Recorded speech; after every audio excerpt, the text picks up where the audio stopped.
Good morning, guys. Today I shall teach you about passive voice of future perfect tense. आप future perfect tense पढ़े होंगे तो उसमें आप जाने होंगे कि फ्यूचर परफेक्ट टेंस का स्ट्रक्चर कैसा होता है। सबसे पहले सब्जेक्ट होता है और फिर उसके बाद से सब्जेक्ट के बाद से विल हैव का प्रयोग हुआ रहता है। क्रिया तीसरे रूप में होती है, फिर ऑब्जेक्ट होता है, फिर एक्स्ट्रा शब्द होता है। आप सैंपल पे देख रहे होंगे कुछ सेंटेंस लिखा गया है, 4 सेंटेंस लिखा गया है और ये सब एक्टिव वॉइस है। इसको हम पैसिव वॉइस में कैसे बदलेंगे ये आज हम आप लोगों को बताएंगे। पहला वाक्य है he will have done the work. पहला वाक्य है he will have done the work. Subject आया है, फिर विल हैव आया है और फिर वर्ब का तीसरा रूप आया है, फिर ऑब्जेक्ट आया है। एक्स्ट्रा शब्द भी इसके बाद आ सकता है, लेकिन यही स्टॉप हो गया है, वाक्य यही खत्म हो गया है। जब हम इसको पैसिव वॉइस में बदलेंगे तो विल हैव या शैल हैव के तुरंत बाद बीन का प्रयोग कर देंगे। आइए देखते हैं कैसे बनेगा। ये वाक्य का सब्जेक्ट है, ये वर्ब है और ये ऑब्जेक्ट है। ऑब्जेक्ट के हम सब्जेक्ट के स्थान पे लाएंगे, पैसिव के सब्जेक्ट के स्थान पे लाएंगे। ऑब्जेक्ट है द वर्क, तो लिखेंगे द वर्क। द वर्क है इसलिए यहाँ पे हेल्पिंग वर्ब विल हैव और फिर बीन जुड़ जाएगा। The work will have been और फिर उसके बाद से वर्ब का तीसरा रूप लगता है। ये वर्ब तीसरे रूप में ही है, इस टेंस में वर्ब तीसरे रूप में ही होता है, तो इसको हम यहां उतार लेंगे। डन बाई, इस सब्जेक्ट को ऑब्जेक्ट के स्थान पे लाएंगे। बाई ही है तो हो जाएगा हिम। एक्टिव वॉइस है he will have done the work और पैसिव वॉइस हो गया the work will have been done by him। तो इस तरह से एक्टिव से पैसिव में बदलेंगे। यहां देखिए ये एक लंबा सेंटेंस है, लिखा है I shall have taken the food before sun rises। इस टेंस में, फ्यूचर परफेक्ट टेंस में, 2 वाक्य मिलकर एक हुआ रहता है और जब 2 वाक्य मिलकर एक हुआ रहेगा तो एक वाक्य फ्यूचर परफेक्ट टेंस का होगा और दूसरा वाक्य प्रेजेंट इंडेफिनिट टेंस का होगा। तो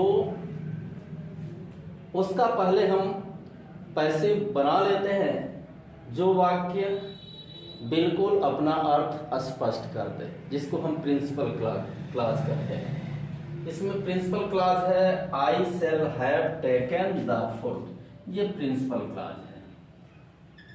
और ये इसका सबऑर्डिनेट क्लॉज है before sun rises.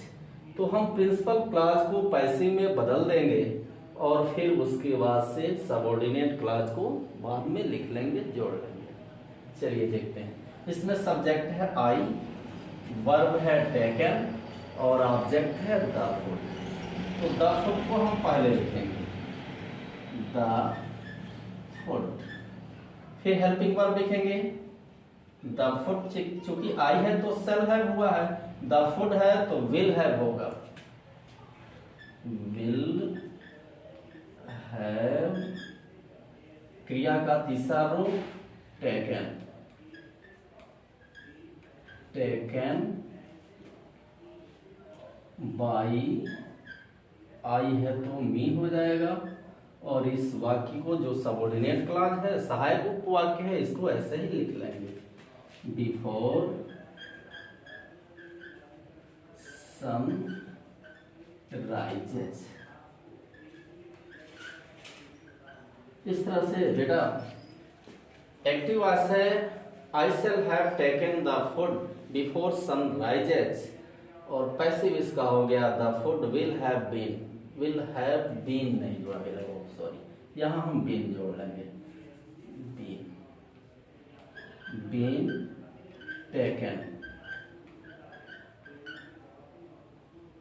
taken by me before sunrises। Passive voice हो गया, the food will have been taken by me before sunrises. इस तीसरे सेंटेंस को देखते हैं, the teacher will not have check the exercise. इसमें आप देख रहे हैं नेगेटिव शब्द नॉट आया है, अर्थात वाक्य नेगेटिव है। जब वाक्य नेगेटिव होगा तो विल या सेल के बाद नॉट का प्रयोग करते हैं। पैसिव में भी सेम ऐसे ही करते हैं, हैव के बाद बीन लगा देते हैं। इस वाक्य में सब्जेक्ट है द टीचर, वर्ब है चेक्ड, ऑब्जेक्ट है द एक्सरसाइज। द एक्सरसाइज को हम पहले लिखेंगे, द एक्सरसाइज। सहायक क्रिया आप लिखेंगे विल, नेगेटिव सेंटेंस है तो नॉट यहीं पे, हैव और फिर बीन। क्रिया का तीसरा रूप चेक्ड तीसरे रूप में ही है, चेक्ड लिख देंगे।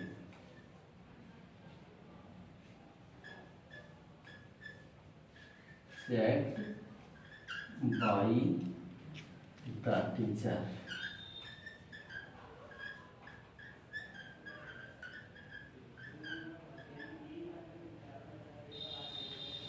एक्टिव वॉइस है,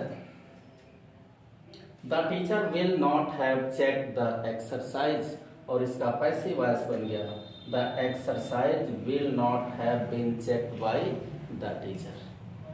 और लास्ट ये जो वाक्य है इंट्रोगेटिव वाक्य है, आप देख रहे हैं सेल पहले आया है, तो इंट्रोगेटिव वाक्य है, सेल पहले आया है तो पैसिव में भी सेल या विल पहले आएगा। देखते हैं इसका सब्जेक्ट ये है, वर्ब गिवन है, ऑब्जेक्ट द मेडिसिन है। तो द मेडिसिन के लिए सेल का प्रयोग नहीं विल का प्रयोग करते हैं। आई और बी रहेगा तो सेल, बाकी सबके साथ विल। तो द मेडिसिन सब्जेक्ट है पैसिव का, तो हम लिखेंगे विल। इसको यहां लाएंगे the medicine, will the medicine have been, क्रिया तीसरे रूप में गिवन, गिव का तीसरा रूप गिवन, लेकिन तीसरे रूप में एक्टिव वॉइस में भी है और पैसिव वॉइस में भी यही रहेगा, गिवन बाई। आई है तो मी हो जाएगा। देखो बेटा, एक्टिव वॉइस है shall I have given the medicine, और इसका पैसिव हो गया will the medicine have been given by me. इस तरह से ये एक्टिव और ये इसका पैसिव, ये एक्टिव ये इसका पैसिव, ये एक्टिव और इसका पैसिव, ये एक्टिव और ये इसका पैसिव। इस तरह से बेटा एक्टिव से पैसिव हम इस टेंस का बनाते हैं। बिल्कुल आसान सा नियम है। अब इसके बाद जो कुछ एक्स्ट्रा नियम है उस नियम को मैं अभी बता दे रहा हूँ। अगले वीडियो में हम इम्परेटिव सेंटेंस का कैसे पैसिव वॉइस बनाते हैं ये बताएंगे। जो एक्स्ट्रा नियम है इसको हम इसी टेंस में बता दे रहे हैं। Where is tester,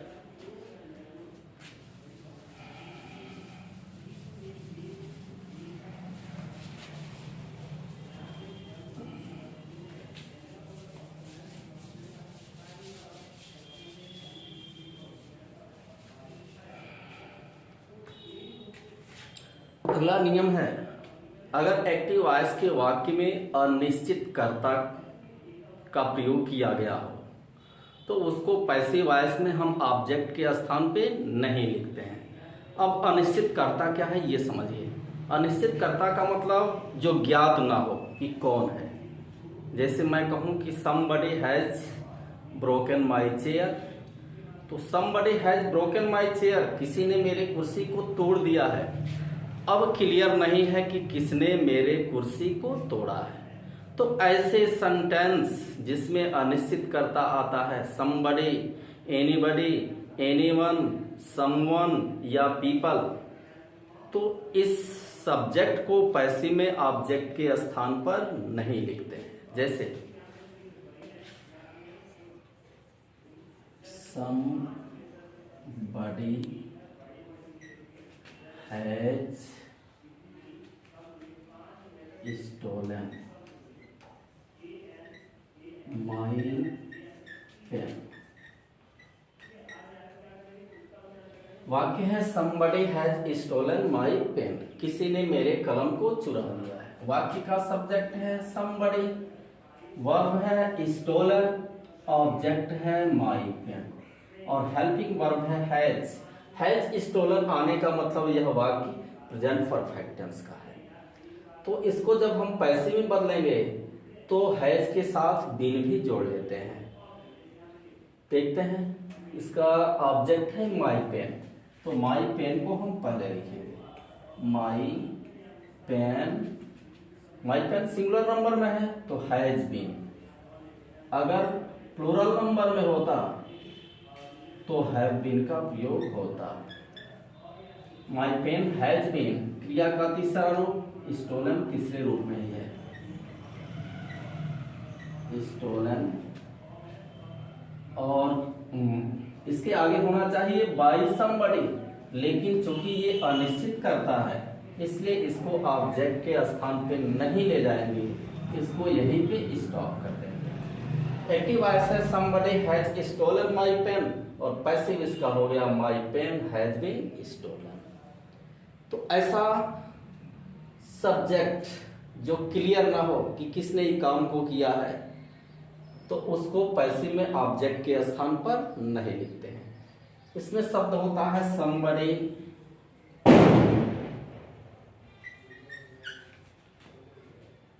people, someone,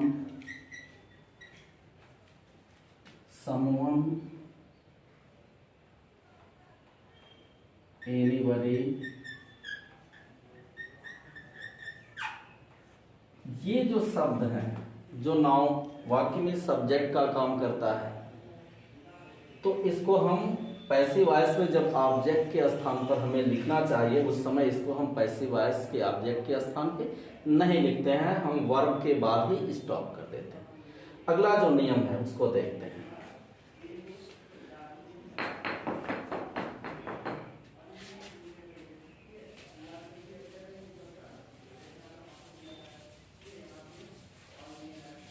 अगला नियम है, अगर एक्टिव वॉइस के वाक्य में नो क्रिया आया हो, KNOW नो, अगर एक्टिव वॉइस के वाक्य में नो क्रिया आया हो तो पैसिव वॉइस में जब हम इसको बदलेंगे तो नो क्रिया को पैसिव वॉइस में तो तीसरे रूप में लिखेंगे, लेकिन उसके बाद जो ऑब्जेक्ट हम लिखेंगे by Ram, by Shyam, by him, by her, जो भी लिखते हैं तो बाय के स्थान पे हम टू का प्रयोग करते हैं। ऐसे सी नोज मी, सी नोज मी, वह मुझे जानती है। सी नोज मी, वह मुझे जानती है। प्रेजेंट इंडेफिनिट टेंस का वाक्य है क्योंकि वर्ब में यस लगा है। तो प्रेजेंट इंडेफिनिट टेंस का जब वाक्य होता है तो उसको हम जब पैसिव वॉइस में बदलते हैं तो पैसिव वॉइस के सब्जेक्ट के साथ एच आर एम का प्रयोग करते हैं। आइए इसको बदलते हैं। सब्जेक्ट है सी, वर्ब है नोज और ऑब्जेक्ट है मी। मी जब सब्जेक्ट के स्थान पे जाएगा तो आई हो जाएगा और आई के साथ पैसिव वॉइस में एम का प्रयोग करेंगे, एम सहायक क्रिया का प्रयोग करेंगे। आई एम, नो का तीसरा रूप नोन, KNOWN नोन। अब बाई सी के स्थान पर, सी है तो हर हो जाएगा, जब ऑब्जेक्ट के स्थान पे जाएगा तो बाई हर के स्थान पर टू हर का प्रयोग करेंगे, टू हर। एक्टिव वॉइस है सी नोज मी और इसका पैसिव वॉइस हो गया I am known to her. ये बहुत ही इंपॉर्टेंट है, ये अक्सर SSC यूपीएससी के एग्जाम में पूछे जाते हैं। अगला जो नियम है उसको हम बताते हैं।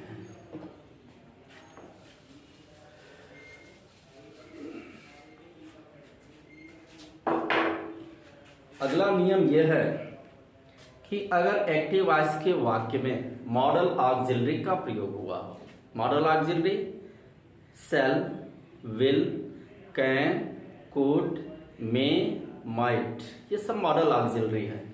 तो एक्टिव वॉइस के वाक्य में अगर जो किसी मॉडल का प्रयोग किया गया हो, मॉडल ऑक्सिलरी आया हो, तो पैसिव वॉइस में उसके बाद हम बी को जोड़ लेते हैं। जैसे he can help me, can model auxiliary है, सी विल प्ले क्रिकेट, इसमें मॉडल ऑक्सिलरी है विल। पहले वाक्य में मॉडल ऑक्सिलरी है कैन और दूसरे वाक्य में मॉडल ऑक्सिलरी है विल। तो can, may, shall, will, could, might, ये सब मॉडल ऑक्सिलरी है। जब इसका हम पैसिव बनाते हैं तो इस मॉडल के बाद हम बी भी जोड़ लेते हैं। शैल के बाद शैल बी, विल के बाद विल बी, कैन के बाद कैन बी और शुड के बाद शुड बी। तो इसको अगर जब हम पैसिव में बदलें तो देखेंगे कि ये सब्जेक्ट है ही पहले वाक्य में, ये पहला वाक्य है, ये दूसरा है, और वर्ब है हेल्प और फिर ऑब्जेक्ट है मी। मी को जब हम कर्ता के स्थान पे लाएंगे तो हो जाएगा आई, और आई के बाद हेल्पिंग वर्ब लिखेंगे आई कैन और फिर इसमें बी जोड़ लेंगे, आई कैन बी। क्रिया का तीसरा रूप लिखेंगे हेल्प्ड बाई, ही है तो हिम हो जाएगा। एक्टिव वॉइस है ही कैन हेल्प मी और इसका पैसिव हो गया I can be help by him. दूसरा सेंटेंस है सी विल प्ले क्रिकेट, वह क्रिकेट खेलेगी, इसमें सब्जेक्ट है सी, वर्ब है प्ले और क्रिकेट है ऑब्जेक्ट। ऑब्जेक्ट को हम पहले लिखेंगे क्रिकेट, क्रिकेट विल है तो इसके साथ बी भी जोड़ लेंगे, क्रिकेट विल बी प्लेड। तीसरा रूप क्रिया का बाई सी है तो हर हो जाएगा। एक्टिव वॉइस है सी विल प्ले क्रिकेट और पैसिव इसका हो गया cricket will be played by her. तो इस तरह से हम डायरेक्ट से इनडायरेक्ट में बदलते हैं। एक और वाक्य देखते हैं।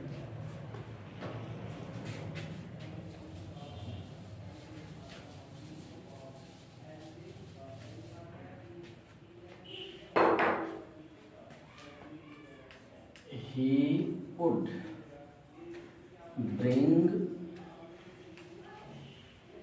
my book। इसमें ऑक्सिलरी मॉडल ऑक्सिलरी है would, would के साथ हम बी भी जोड़ लेंगे।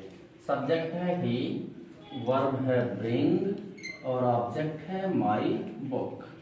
तो my book को हम पहले लिखेंगे my book। एक्टिव वॉइस है, ये पैसिव वॉइस है my book और फिर सहायक क्रिया हम लिखेंगे would और फिर बी को जोड़ देंगे would be। क्रिया का तीसरा रूप brought by, ही है तो him हो जाएगा। एक्टिव वॉइस है he would bring my book और पैसिव इसका हो गया my book would be brought by him। इस तरह से बेटा ये वीडियो समाप्त हुआ। अब अगला वीडियो मैं इम्परेटिव सेंटेंस का कल बनाऊंगा, क्योंकि आज दीपावली का दिन है, आज 2022 का दीपावली है, तो दीपावली भी मनाना ज़रूरी है, इसलिए मैं इस वीडियो को यहीं पे स्टॉप करता हूँ। Thank you, best of luck, good bye.